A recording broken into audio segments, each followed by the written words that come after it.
नाम आरुषि है। ये कहानी मेरी बेटी अदिति और उसकी ज़िंदगी पर है।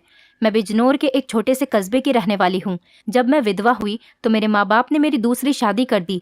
एक ऐसे व्यक्ति से कर दी जिसका पहले से ही एक बेटा था और मेरे पास भी एक बेटी थी। अब मेरा बेटा और बेटी एक ही कमरे में सोते थे, मगर सुबह उठते ही मेरी बेटी बेड की चादर दिन प्रतिदिन चेंज कर देती, फिर मुझसे छुप छुप कर पुरानी चादर धोती और खुद नहाने चली जाती। कई बार तो मेरी बेटी बेहोश भी हो जाया करती थी। वो दिन ब दिन बहुत कमज़ोर होती जा रही थी। एक दिन सुबह उठकर मैं जल्दी से बेटी के कमरे में चली गई, मगर आगे का माहौल देखकर मैं शर्म से पानी पानी हो गई। दिल से एक यही बात निकली कि भगवान ऐसा मंजर कभी किसी माँ को न दिखाए, क्योंकि वहाँ मेरी बेटी और बेटा। मैं शादी के 2 साल बाद ही विधवा हो गई थी। उस वक्त मेरी उम्र 18 साल थी, क्योंकि मेरे माँ बाप ने मेरी शादी 16 साल की उम्र में ही कर दी थी। मैं अपने माँ बाप की इकलौती बेटी थी, मगर मुझे ऐसा लगता था मैं उन पर एक बहुत बड़ा बोझ हूँ, मानो जैसे कि मैं उनकी बेटी ही नहीं थी। मेरे पैदा होने के बाद ही मेरी माँ कोई खुशी नहीं देख पाई थी, और मेरे पिता, उनको तो बेटे की बहुत चाहत थी, इसीलिए वो मुझे नापसंद करते थे और हमेशा ही मुझसे अलग रहते थे। मुझे दिल से प्यार नहीं करते थे, वो मुझे अपना मानते भी नहीं थे और मुझ पर बहुत गुस्सा करते थे। कुछ खानदानी सख्तियों की वजह से मेरे पिता दूसरी शादी भी नहीं कर सके। बस इसी कारण वो मुझसे बहुत नफरत करते थे, हर वक्त मुझसे सख्ती से ही बात करते थे, और इसी वजह से उन्होंने मेरी शादी भी जल्दी ही करवा दी थी। मेरा पति सरकारी स्कूल में एक शिक्षक था। हमारी एक 3 साल की बेटी भी थी, मगर एक दिन विद्यालय से आते हुए रास्ते में उनका एक्सीडेंट हो गया और मौके पर ही उनकी मृत्यु हो गई। वो भी मेरा साथ छोड़ गए। वो दिन मेरे लिए किसी कयामत से कम नहीं था। मुझ पर तो परेशानियों के पहाड़ ही टूट पड़े थे। कुछ दिन गुजरने के बाद मेरे सास ससुर ने भी मुझे मेरे माँ बाप के घर भेज दिया। शायद उन पर भी मैं बोझ ही थी। वो भी मुझे अच्छा नहीं समझते थे। उनके ख्याल से मैं मनहूस औरत थी। मैंने ही जैसे उनके बेटे को मार दिया हो। फिर मैं चुपचाप अपने माँ बाप के साथ उनके घर आ गई। मेरे माँ बाप ही मुझे बोझ ही समझते थे। मैं अपनी बेटी को सीने से लगाकर अकेले अकेले बहुत रोती थी। फिर कुछ दिन बाद मेरे माँ बाप ने मेरी दूसरी शादी कर दी, एक ऐसे व्यक्ति से जिसका पहले से ही एक बेटा था और मेरे पास भी एक बेटी थी। हम दोनों एक जैसे थे, इसीलिए हमारी शादी हो गई, वरना मेरे तो अच्छे रिश्ते भी नहीं आते थे। उसका बेटा मेरी बेटी से 1 साल छोटा था। उसके बेटे का नाम अभिषेक था और मेरी बेटी का नाम अदिति था। हम लोग साथ ही रहने लगे और वक्त इसी तरह गुजरने लगा। देखते ही देखते अदिति 16 साल की हो गई और अभिषेक 15 साल का हो गया। जब अभिषेक के पिता का देहांत हो गया, वो भी इस दुनिया से चले गए। मतलब मेरे दूसरे पति भी हमेशा हमेशा के लिए हमें छोड़कर चले गए। उनकी हमेशा ही तबीयत खराब रहती थी। उन्हें तरह तरह की बीमारियों ने घेर रखा था, लेकिन उनकी बीमारियों के साथ जैसे तैसे गुजर बसर हो रहा था। उनके जाने के बाद मानो जैसे घर की रौनक ही उड़ गई हो। हमारा अपना मकान था, इसीलिए किराए की चिंता नहीं होती थी, और मेरे घर में ही एक किराना की छोटी सी दुकान थी। एक दिन जब हम सब लोग सो रहे थे, फिर अचानक ही बहुत ज़ोर से आवाज़ आई। मेरा तो दिल बैठ गया। मैं बहुत घबरा गई थी और डर भी गई थी। मैंने देखा कि ये आवाज़ तो अभिषेक के कमरे से आई है। मैं उसके कमरे की तरफ दौड़ी तो मैं देखते ही हैरान रह गई। कमरे की छत गिर गई थी। ये देखकर मैं घबरा गई। मुझे डर था कि कहीं अभिषेक तो इस छत के नीचे नहीं दब गया। जब मैं करीब गई और मैंने जाकर देखा तो अभिषेक वहाँ नहीं था। वो बाथरूम जाने के लिए उठा होगा, इसी वजह से उसकी जान बच गई, क्योंकि उसके कमरे की छत गिर गई थी। मैंने ईश्वर से धन्यवाद किया कि ये तो अच्छा हुआ कि अभिषेक को कोई चोट नहीं आई। अगर उसको कुछ हो जाता तो मैं उसके स्वर्गवासी पिता को क्या मुंह दिखाती। लेकिन अब हमारे पास इतने पैसे नहीं थे कि हम उस छत को दोबारा डलवा सकते। कमरे का तो कबाड़ा ही बन गया था। सारी छत गिर चुकी थी और हमने उसको उसके हाल पर ही छोड़ दिया। उसके बाद मैंने अपने लिए अपना बिस्तर रसोई में ही डाल दिया और कमरे में दोनों बच्चों को सोने के लिए कहा, क्योंकि बाहर तो बहुत ज़्यादा सर्दी थी और बाहर कोई सो भी नहीं सकता था, और कमरे में एक बेड और एक चारपाई ही थी। 2 लोग भी बहुत मुश्किल से सो पाते थे। अब वो दोनों एक ही कमरे में सोते थे। मजबूरी थी, क्या कर सकते हैं।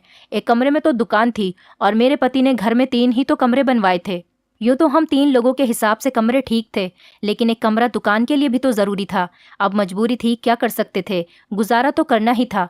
एक दिन मेरा बेटा बेटी के कमरे में सोया तो सुबह सुबह कुछ ऐसा हुआ कि मैं चकित रह गई। अभिषेक तो सवेरे उठकर नाश्ता करने भी बैठ गया था, जबकि अदिति अभी तक सो रही थी। वो तो इतनी देर तक नहीं सोती थी, लेकिन आज वो इतनी देर तक क्यों सो रही थी? उसकी आदत थी कि वो सुबह जल्दी उठ जाया करती थी। मैंने उसको आवाज़ भी दी तो वो उठ नहीं रही थी। थोड़ी देर के बाद मैंने उसके कमरे में जाकर उसको देखा तो पता चला कि वो बेहोश हो चुकी थी। मैं बुरी तरह से घबरा गई थी कि उसको क्या हो गया। मैंने फ़ौरन ही अभिषेक को बोला कि पास के ही डॉक्टर को घर बुला लाओ। डॉक्टर घर पर आया तो डॉक्टर ने कहा कि ये बेहोश हो गई है, लड़की काफ़ी कमज़ोर है, खून की भी कमी है, कोई भारी काम इससे मत करवाना, बस आराम ही करवाना, फल अच्छा खाना वगैरह खिलाइए, ठीक हो जाएगी। जब अदिति को होश आया तो मैं उसके पास गई और मैंने उससे पूछा कि तुम्हें क्या हो गया था। तो वो कहने लगी कि बस ऐसे ही बैठे बैठे मुझे चक्कर आने लगे थे और मैं बेहोश हो गई थी। मैंने अपनी बेटी को कहा कि तुम आराम करो, मैं तुम्हारे लिए नाश्ता बनाकर लाती हूँ। जब मैं नाश्ता लेकर आई और मैंने आकर देखा वो अपने कमरे में नहीं थी और कमरे के बिस्तर पर चादर भी नहीं थी। मैंने बाहर जाकर उसको देखा तो वो उसी चादर को बैठकर धो रही थी। मैंने उससे पूछा, तुम ये चादर क्यों धो रही हो? तुम्हारी तो तबीयत ठीक नहीं है, डॉक्टर ने तुम्हें आराम करने के लिए कहा है। मैं उस पर बहुत चिल्लाई और कहा कि यहाँ से उठो, अपने कमरे में जाओ और नाश्ता करो, कुछ खाओ पियो, तभी तो ठीक हो जाओगी। उसने कहा, नहीं नहीं, मुझे ये चादर ज़रूर धोनी है, बिस्तर पर बिछाने के लिए हमारे घर में एक ही तो चादर है। मैंने कहा कि अचानक से ये चादर धोने का भूत तुम्हारे सर पर क्यों सवार हो गया है? इतनी तो चादर गंदी नहीं थी जो तुम उसको धोने के लिए बैठ गई। छोड़ दो इसे, मैं खुद इस चादर को धो दूंगी, उठो यहाँ से। उसने मेरी बात नहीं मानी और चादर को छत पर सुखाने के लिए चली गई। उसके बाद ही उसने नाश्ता किया। फिर थोड़ी देर के लिए वो सो गई और अभिषेक भी काम पर जा चुका था। उसको सिर्फ मैंने हाई स्कूल तक ही पढ़ाई करवाई थी और वो एक कपड़े की दुकान पर काम करता था। वो बहुत ही मेहनती था। घर वाली दुकान तो मैं खुद ही चला लिया करती थी। वैसे भी उस दुकान में ज़्यादातर बच्चे ही आते थे। दिन इसी तरह से गुजर गया। उस दिन अभिषेक ने मुझसे कहा, आज मैं खाना खाकर आया हूँ। वो देर से आया था और अदिति भी पहले से ही कमरे में सो चुकी थी। वो भी जाकर कमरे में सो गया। मैंने भी रसोई में अपनी चारपाई डाल रखी थी। जगह बदलने की वजह से मुझे नींद नहीं आ रही थी। मैं अपने पति को याद ही कर रही थी। दूसरा पति मेरा बहुत अच्छा था, मेरा बहुत ख्याल रखता था। उसने कभी भी मुझे पहली शादी का ताना नहीं दिया था और मेरी बेटी को वो हमेशा अपनी ही बेटी समझता था। और मैंने भी अभिषेक को कभी नहीं बताया था कि वो मेरा सौतेला बेटा है। उसने भी मुझसे अपने हिस्से का प्यार ले लिया था। वो मुझे सगी माँ से भी ज़्यादा प्यार करता था और मेरा कहना भी मानता था। वो उस घर में अकेला ही मर्द था। वो हमारा इकलौता ही सहारा था, वरना हम दो औरतें कहाँ जाती। काम भी अच्छे तरीके से कर रहा था। मैंने उससे कहा भी था कि वो आगे की पढ़ाई प्राइवेट पढ़ ले, क्योंकि अगर उसके पास कोई अच्छी डिग्री होगी तो नौकरी भी अच्छी मिल जाएगी। वो मेरी बात मान लेता था। सुबह सुबह फिर से कुछ ऐसा हुआ कि मैं हैरान रह गई। अदिति फिर से बेहोश हो चुकी थी और इस बार तो उसकी शक्ल देखकर लग रहा था जैसे उसके जिस्म का सारा खून ही खींच लिया गया हो। वो बिल्कुल पीली पड़ गई थी। फिर मैंने डॉक्टर को बुलवाया। डॉक्टर ने वही बात कही कि मैंने आराम करने को कहा था, इसको खाने में क्या खिलाया था आपने? मैंने उनको सारी बात बताई। मैंने कहा कि वही दाल सब्जी खिलाई थी और फल भी खिलाए थे, पूरा दिन कोई काम भी नहीं करवाया था। तो डॉक्टर ने कहा कि दोबारा से कैसे इतनी कमज़ोरी हो गई, आप इस बात को सीरियस लीजिए, नहीं तो आपकी बेटी की जान को खतरा हो सकता है, क्योंकि इस तरह से अचानक बेहोश हो जाना और कई घंटों तक बेहोश रहना कोई मामूली बात नहीं। डॉक्टर ने सख्ती से सारी बात बताई और कुछ देर बाद वो चले गए। फिर जब अदिति को होश आया तो मैंने उससे कहा कि तुमने फिर से अब कोई काम किया तो मुझसे बुरा कोई नहीं होगा। लेकिन थोड़ी देर बाद जब मैं उसके कमरे में दोबारा गई तो मैं ये देखकर हैरान हो गई कि वो क्या कर रही है। वो तो फिर से बेड की चादर को धो रही थी। इस बार मैं उसे दूर से देख रही थी, क्योंकि जो भी वो कर रही थी वो सब कुछ मामूली नहीं था। वो बेहोशी से उठकर चादर को धोना शुरू कर देती थी। ये सब क्या हो रहा था? वो ये सब क्यों कर रही थी? जब से मेरे बेटे ने उसके कमरे में सोना शुरू किया था तभी से वो ऐसा कर रही थी और बेहोश भी तभी से हो रही थी। अभिषेक उसके लिए था तो सौतेला भाई, लेकिन बचपन से दोनों एक साथ ही पले बड़े हैं। उन दोनों में तो सगे भाई बहनों जैसी मोहब्बत थी। फिर ऐसा क्या हो रहा था? मेरी बेटी की तबीयत दिन ब दिन क्यों खराब होती जा रही थी?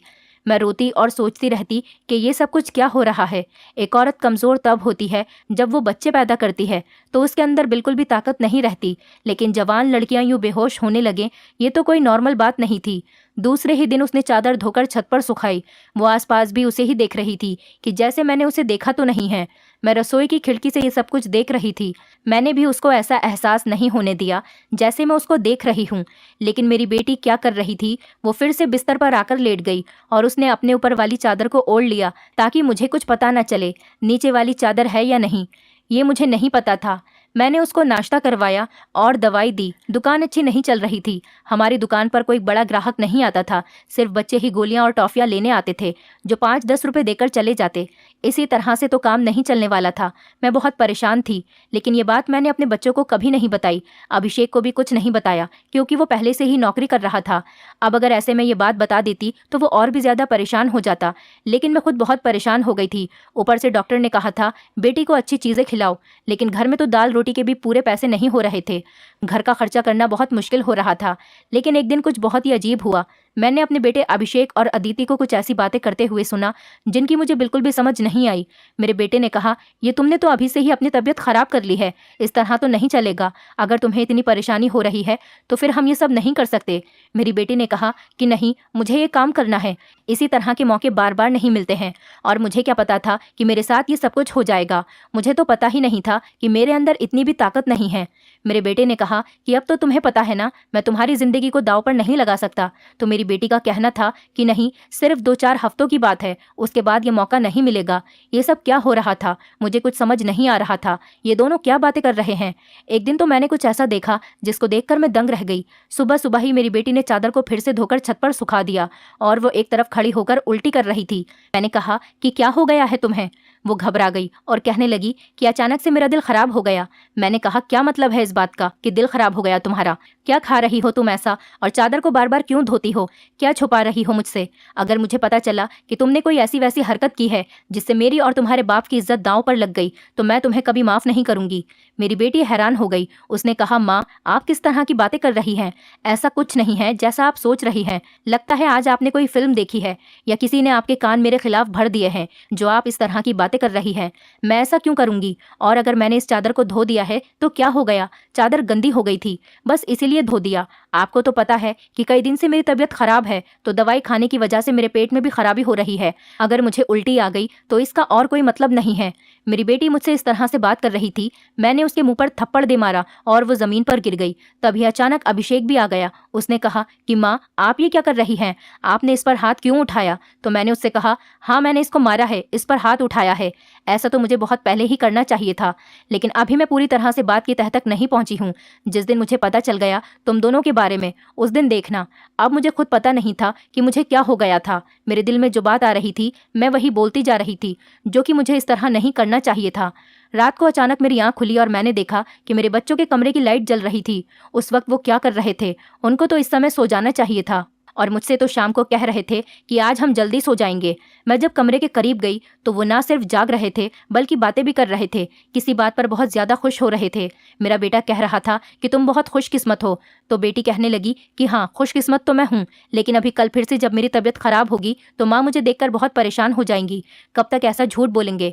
बेटा बोला, बस कुछ दिन और कर लेते हैं, फिर सब कुछ ठीक हो जाएगा। मैं उनकी बातें सुनकर हैरान रह गई। आज मुझसे रहा नहीं गया। मैंने कमरे के दरवाजे को खोलने की कोशिश की तो मैं हैरान रह गई। उन्होंने दरवाजे को अंदर से बंद क्यों किया था? क्या वजह थी दरवाजा अंदर से बंद करने की? वैसे भी अब मौसम बदल रहा था, उनको दरवाजा खोलकर सोना चाहिए था।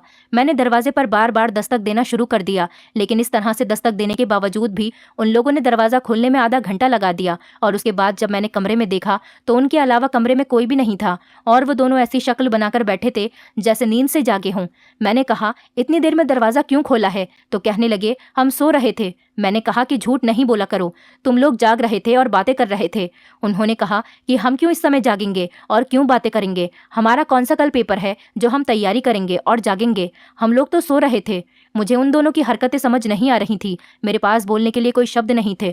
मुझे उनकी बातें समझ नहीं आ रही थी, क्योंकि वो दोनों तो ऐसे ही बैठे थे जैसे नींद से अभी अभी जागे हों। उसके बाद मैंने उनको कुछ नहीं कहा और वहां से चली गई। लेकिन मैं सोचती थी कि कोई ना कोई गड़बड़ तो जरूर है। मैं ये देखकर हैरान रह गई। एक दिन मेरी बेटी के बाजू में नील के निशान भी थे। ये तो जख्म के निशान थे। मुझे समझ नहीं आ रही थी कि उसे क्या लगा था। मैंने उससे पूछा तो उसने कहा कि छुरी लगी है, लेकिन छुरी तो उंगली पर लगती है, बाजू पर नहीं। मेरी बेटी कोई कोई ना कोई बात ऐसी है जो मुझसे छुपा रही थी। कभी बेहोश हो जाती थी, कभी उसके शरीर पर अजीब अजीब तरीके के निशान होते थे, और कभी उठकर अपने बेड की चादर धोने लग जाती थी और मुझे कमरे में जाने नहीं देती थी। मेरा दिमाग जिस तरफ जा रहा था मैं वैसे ही सोचना नहीं चाहती थी। मेरी गलती थी, मैंने आग और पानी को क्यों एक साथ रखा? मुझे ऐसा नहीं करना चाहिए था। मैंने सोच लिया कि मुझे अब क्या करना है। जवान लड़का और लड़की को मुझे एक साथ एक ही कमरे में नहीं सोने देना चाहिए था। गलती तो मेरी ही थी, मुझे इन सब बातों का ध्यान रखना चाहिए था। अभिषेक था तो अदिति का सौतेला ही भाई। नियत बदलते देर नहीं लगती। जवानी की इस उम्र में बच्चे बुरी संगतों में पड़ ही जाते हैं। सगा भाई तो सगा होता है और सौतेला भाई सौतेला। तो फिर मैं कैसे सौतेले भाई बहन को एक साथ एक ही कमरे में सुला रही थी? ये मेरी ही गलती थी।